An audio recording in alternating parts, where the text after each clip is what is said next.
আসসালামু আলাইকুম everyone, welcome back to Alpana Irbana blogs. আপনারা সবাই কেমন আছেন? আমি আলহামদুলিল্লাহ ভালো আছি। আমি কোথায় আসছি অবশ্যই আপনাদের বলবো। মার হাজার অসুস্থর কারণে কিন্তু আমার দায়িত্ব পড়ে, সেই জন্য আসতেই হইলো আমার। কারণ আমি শাশুড়ি আরেকটা মা, আমার মা যেমন আমাকে জন্ম দিয়েছে, মা উনিও আমার মা, উনি অসুস্থ, সেজন্য ওনাকে নিয়ে যেটু যেতে আসছি। এটা হচ্ছে এইগুলোকে আসছি ওনাকে দাঁতের ডাক্তার দেখাইতে। ডাক্তার আগেই দেখাই গেছি, আপনাদের বলছিলাম আগে ডাক্তারের ওষুধ দেখানো হয়ে গেছে। এখন শুধু টাকাটা জমা দেয়, সিরিয়াল দিবে, এই জায়গায় সব বন্ধ হয়ে গেছে। আর নিচে আমার শাশুড়িকে বসায় আসছি। উনি তো বেশি হাঁটাচলা করতে পারেন বা সিঁড়িতে উঠতে পারে না, সেই জন্য ওনাকে নিয়ে আর উঠি নেই। এখানে এসে দেখি সব বন্ধ, তালা মারা। ওনারা এই জায়গা থেকে সব ট্রান্সফার করে নিয়ে গেছে অন্য বিল্ডিংয়ে, 1 নম্বর বিল্ডিংয়ে, সেই জন্য সব বন্ধ। যে দেখুন, প্রথম দিন কিন্তু আমরা এই জায়গা থেকে দেখা গেছিলাম, উনি বলছিল এই জায়গায় সিরিয়ালটা দেওয়ার জন্য, সেই জন্য দেখুন এই জায়গায় সব ফাঁকা একদম। এটা হোস্টেল বানানো হবে, আর সব কিছু নতুন বিল্ডিংয়ে নিয়ে গেছে, যে কেউ নাই, একদম জনমানবহীন শূন্য।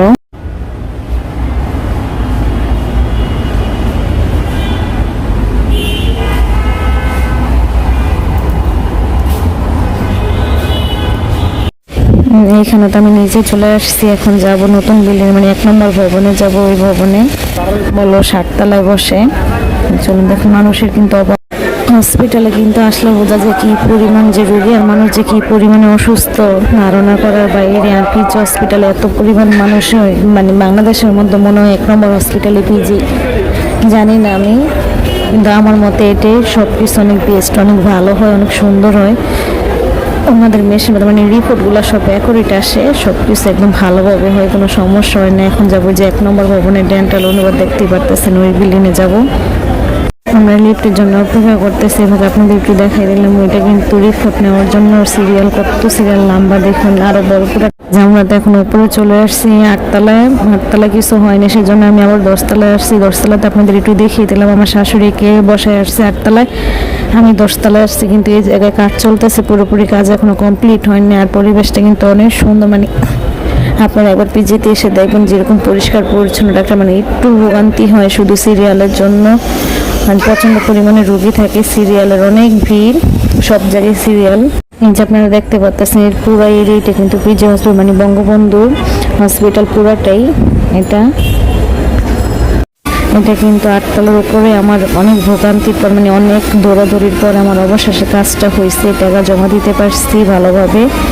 আর এটা হচ্ছে 10 তলার উপরে, 10 তলা, মানে ডেকোরেশন চলতেছে অনেক সুন্দরভাবে। সিরিয়াল নেওয়া হয়ে গেছে, শনিবারে পড়ছে। আজকের ভিডিওটি এই পর্যন্ত, আর বড় করবো না, এখন বাসায় চলে যাবো। আমার ভিডিওটি যদি ভালো লাগে লাইক, শেয়ার অ্যান্ড সাবস্ক্রাইব। সবাই ভালো থাকবেন, আল্লাহ হাফেজ। যদি পিজি হসপিটাল পুরো ভিডিও কেউ দেখতে চান অবশ্যই আমাকে কমেন্ট বক্সে জানাবেন। আমি তাহলে আপনাদের পুরো খুঁটিনাটি দেখাবো, কোথায় কী আছে বা না আছে। তাহলে কিন্তু আপনারা আর ভোগান্তির শিকার হবে না, কারণ পিজি হসপিটালে প্রথম অবস্থায় আসলে ভোগান্তির কোনো শেষ নেই। আর দালাল তো সব হসপিটালে থাকে কম বেশি, সেই জন্য বলতেছে আপনারা সাবধানে আসবেন, লগে একজন আসবেন, একা কখনো পিজি হসপিটালে আসবেন না। আসলে কিন্তু অনেক ভোগান্তির শিকার হইতে হয়।